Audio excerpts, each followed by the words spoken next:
All right, this video is called Do Leftists Hate God? Again, do leftists hate God? And this arises from my friend Paul sending me a link to a post on Facebook by a woman named Carrie Smith. And she writes, within the philosophical system of Marx and Lenin, at the heart of their psychology, hatred of God is the principal driving force. Alexander Solzhenitsyn. And she goes on to say, he's right, I wrote an essay about the 7 personality types you can find absorbed in leftism. But godlessness is at the root of it all, always. And as Solzhenitsyn says, it's not just godlessness, but a hatred of God that drives them. They hate the very state of being itself. They rage in the streets at ICE or BLM or women's marches, but none of it is about that. They don't care about any of that, really. Ideology is just a cover. It's what gives them pretext for their raging. All right, you can look at this. I'm gonna have this shown on the video, and you can read the rest if you like. I'm basically a conservative Democrat, or a Democrat that the Democrats don't really want or like anymore. Maybe because of the color of my skin and my gender and my cisness, my cisgender status. And so, extreme leftism, like Marxism as a belief system, I will argue about its evil all day long, and I will die on that hill. And this woman makes 2 leaps, right? First leap is Alexander Solzhenitsyn was talking about Marxism and Leninism, and he was talking about the belief system. He was not talking about necessarily the people. And that's a pretty important difference. And so she not only leaps from Marxism and Leninism to leftism, but she leaps from the belief system to the people. And so what you have is it's what you would call a just so reading of history and of people. And it's frankly pretty wicked and dangerous as far as I'm concerned. I mean, I don't know if I have enough time, but the way reality lays itself out does not make for these easy characterizations. So, like, for example, someone like me, at what point did I leave the evil bubble that was leftism? Because I was a leftist once, and there was like a transition period. So did I go from being evil to not evil in one day? Was it in 2015? Was it when I got upset about Zimmerman and what was the kid, Michael Brown? When I got upset about those things and I found myself turning conservative, is that when I became, was I saved? Was I politically saved in 2015 in one instant? I went from being evil, because I was pretty much still like pretty left-leaning socialist at the time. And there was a slow transition. And so it's just, this is not how this is. And what she's taking is one extreme example of certain individuals. I mean, I believe in extreme, there are personality types that are attracted to ideology, because ideology is a convenient cover. But it's interesting because you have this response from a leftist, and he goes, no hate like Christian love. The essay is a case study of projection and the danger of religious nationalism. Throughout the history of religions founded in authoritative thinking and blind devotion to flawed principles, which have led to violence, death, wars, and hate. The sentence doesn't make sense. It should say they led. Anyway, the sentence is constructed as if it was going to keep going, but it didn't. But anyway, that's not important. I'm not going to nitpick on this guy, but this guy's doing like the mirror image of what this woman is doing, right? And there's a fallacy called no True Scotsman fallacy. And so both sides would probably respond to these mutual attacks using the no True Scotsman fallacy. So, and I even seen it in the comments. So they basically respond, no, true Christianity is not what you're saying it is. So in other words, they're taking his characterization of these, because these events happened. There were wars where the Christian people were in the wars. There were persecutions. There were inquisitions. There was the use of religion as a political tool of power. I mean, that's just, I mean, you can't, that's undeniable. Like, if anybody wants to deny that, I just can't talk to them. Now, the question is whether or not these things like war and persecution and, using it as a way to, like, keep the common person in check and all these things that it's been used for at times, was that really the religion that was doing that? Or was that the people? Right. And I don't know, but I don't think you can easily conclude, no, it's never been the religion. The religion had never had anything to do with it. But I don't think you can be like, you can say the religion was the only cause of these things, because wars happen. Atheists do wars. Atheists control people, right? Like, human beings control people. So the argument that religion necessarily leads to these type of outcomes, it just doesn't track. You could argue that it accelerates, but then you have to account for all the things that religion also did good. Now, and this is what leftists do, like cases of like the development of human rights, the slow, like, respect for individual dignity that emerged over centuries, the charity that was promoted, like the vast public works religions have done over the years. Like, a lot of people don't know, like 100 years ago, before there was like a social welfare state, the Catholics in the inner cities were doing a whole lot of the social work that the government now takes care of, right? And the leftists will say, no, that's just human. The human goodness was behind that. The religion actually got in the way. And so what you have is, it's almost like an inverse, no true Scotsman fallacy going on back and forth between these people, where any kind of attack, so an attack on leftism, this guy would be like, well, that's not true leftism. An attack on religion, the religious people would be like, well, no, those religious people were not following the true religion. So they weren't true Scotsmen. They weren't the true religionists, right? And in both cases, it's not a good move. Like, instead, what you need to do is kind of look at the intersection of certain types of ideas with the human tendencies that are involved.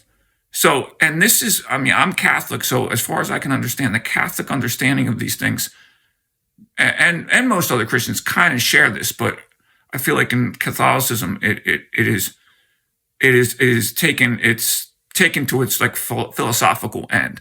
But the idea is that, these consequences of human behavior, some of them intentional, some of them not intentional. So there's things like neglect, there's things like intentional murder or manslaughter, or, if you do the right thing, or you don't do the right thing when you should have done the right thing. Like, why did you do that? Were you blinded by your own pride? Were you caught up in your own ambition, right? Like, there's all these things that there's like deliberate acts, and there's, acts that are essentially channeling something else, but you still, as a human being, have to take some responsibility as being a channel of these things. And so at the end of the day, what ends up having to be discussed is the intersection of human beings choosing how to behave in the world. And in most of these instances, there were probably tough calls being made. And, history, like, we're being backseat drivers from history. Like, we're imposing some of our beliefs onto these people from like 1,000 years ago. Now, were there just purely wicked people that use religion as a cover? Absolutely. But what I'm saying also applies to the leftists, whatever that means. Like, the leftists, they're human beings too. And leftists are capable of great good. Even somebody intoxicated by Marxism, like an extreme Marxist who, preceding their initiation into Marxism, also maybe had some other issues, which I agree that does happen, that certain types of hysterical, angry, envious people, a lot of times like low-level mental health issues, like, are attracted to leftism. But even those people do some good sometimes. Like they're not like villains out of a comic book, right? And actually, I would say the core of leftists probably are mostly doing good, and they probably have some beliefs that they haven't really challenged very far. And so the beliefs, they're not just one belief, right? Like, this is magical thinking. Both sides are using magical thinking, honestly, And it's ironic that the atheists, like leftists, are using magical thinking. That's kind of ironic, but they're basically saying that religion is magically bad. Whereas the right-wingers who believe in religion in this post and elsewhere, they believe that religion is magically good. So if you're just in the religion, then you're magically endowed with goodness and purity. That's not what the Bible teaches, by the way, right? Like, that's not how any of this works. Like, your life is a journey to righteousness, hopefully, right? And we constantly are having to like go to God or go to the priest or variety of things we have to go to check our own, deadly sins, the deadly aptitudes to harm, the aptitudes to err. Like, we're constantly have to deal with those things. So we can't just run and hide behind the cloak of I'm not one of those crazy, godless, hateful Marxists. I'm over here. I love God. Well, you could be lying, or you could love God and be cheating on your wife, or you could love God but love money more than loving God. And a lot of Christians do that. And so you don't get to be like, oh, I'm a Christian, so therefore I'm good. Like, that's not how that works. Equally, you don't get to say the leftists are bad simply because they have certain beliefs, because there's not one single belief. It's not just one belief. Now, there's certain lines that can be drawn. Like, people that don't respect the rule of law are essentially engaging in a form of revolution. There can be low-level revolutions. There can be large-scale revolutions. I don't think they're horrible, evil people when they do that, but I think they open a can of chaos worms when they do it.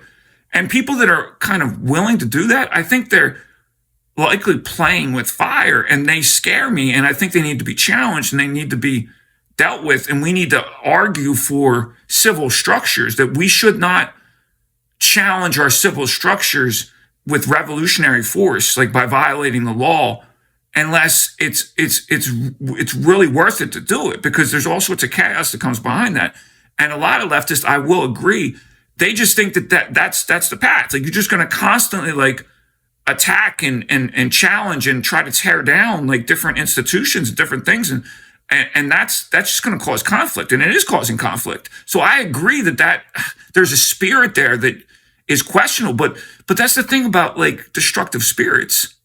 They come into your mind, into your psyche, into your heart in a certain guise, and what they do is, I think they marry themselves in some way to the goodness in you. So I think a lot of these leftists are good people, but I think they're naive often. And I mean, you have a moral responsibility to grow up as an individual and think through the consequences of what you're doing.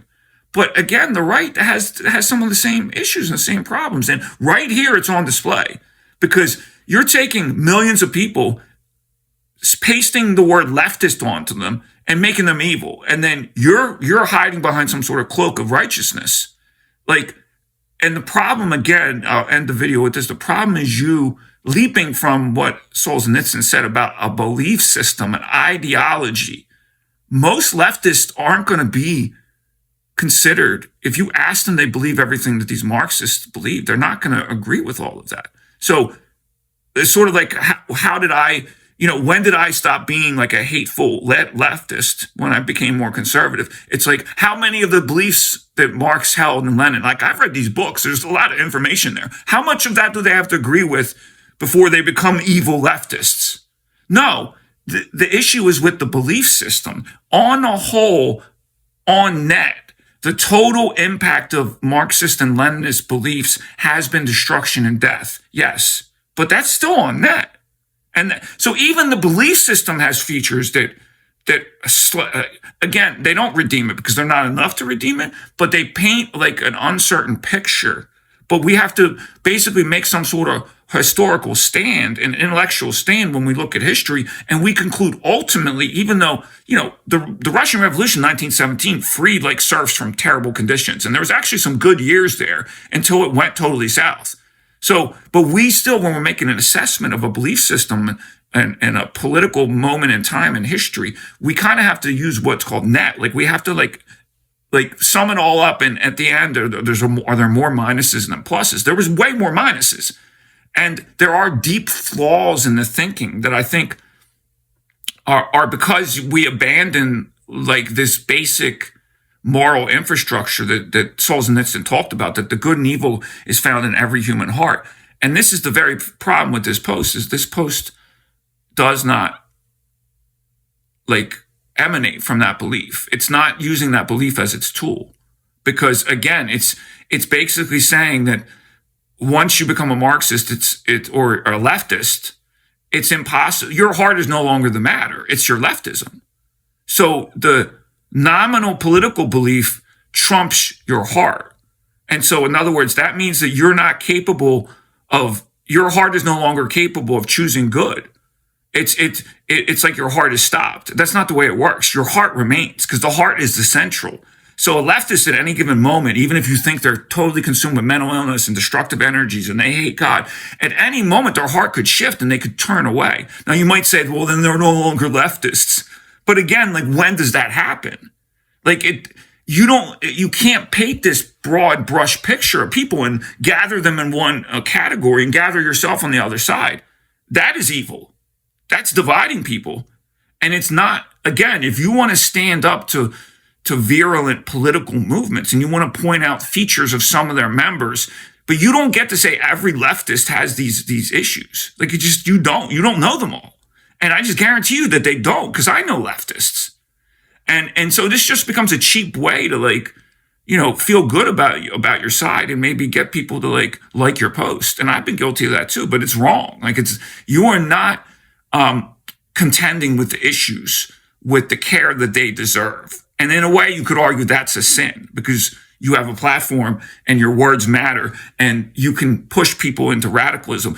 This kind of post could inspire violence against leftists, because you're not being careful in the way that you talk about these things. Leftists are human beings first, and that's a Christian belief.